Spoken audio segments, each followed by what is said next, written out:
ડેડિયાપાડાના ધારાસભ્ય ચેતરભાઈ વસાવા જે ગુજરાત રાજ્યના શિક્ષણ મંત્રી કુબેરભાઈ ડિંડરને મળ્યા. શું છે સમગ્ર મામલો, વિગતે વાત કરીશું આ અહેવાલમાં. તો નમસ્કાર મિત્રો, ફરી એક નવા વિડીયોમાં આપનું સ્વાગત છે. હું છું તમારો દોસ્ત નિલેશ બી. તો નર્મદા જિલ્લામાં આવેલી બિરસા મુંડા યુનિવર્સિટીમાં SC ST OBC એમાં એક પણ જાતિના લોકોને ત્યાં ભરતી કરવામાં આવ્યા નથી. તો આ ભરતીને લઈ ચેતરભાઈ વસાવા કુબેર ડિંડોરને મળ્યા હતા.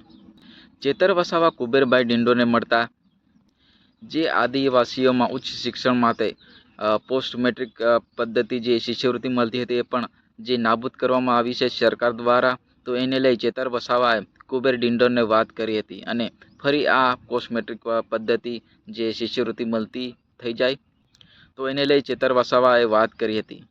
તો આને લઈ ચેતર વસાવા ગુજરાત રાજ્યના શિક્ષણ મંત્રી જે કુબેરભાઈ ડિંડો છે એને મળ્યા અને જે વાતો કરી હતી.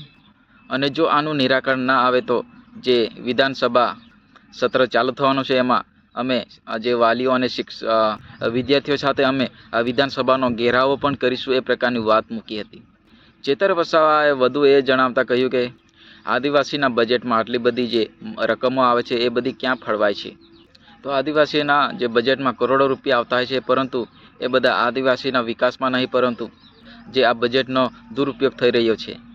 ખરેખર આ જે બજેટ વાપરવા જોઈએ ત્યાં વાપરતા નથી અને જ્યાં ST SC OBCના જે લોકો છે, જે વિદ્યાર્થીઓ એ આ પ્રકારના જે લાભોથી વંચિત રહી જાય છે.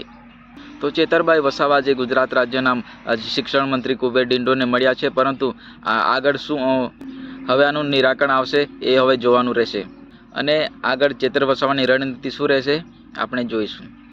તો વિડીયોમાં બસ આટલું જ. ફરી મળીશું એક નવા વિડીયો સાથે. ત્યાં સુધી જય હિન્દ, જય ભારત, ભારત માતા કી જય.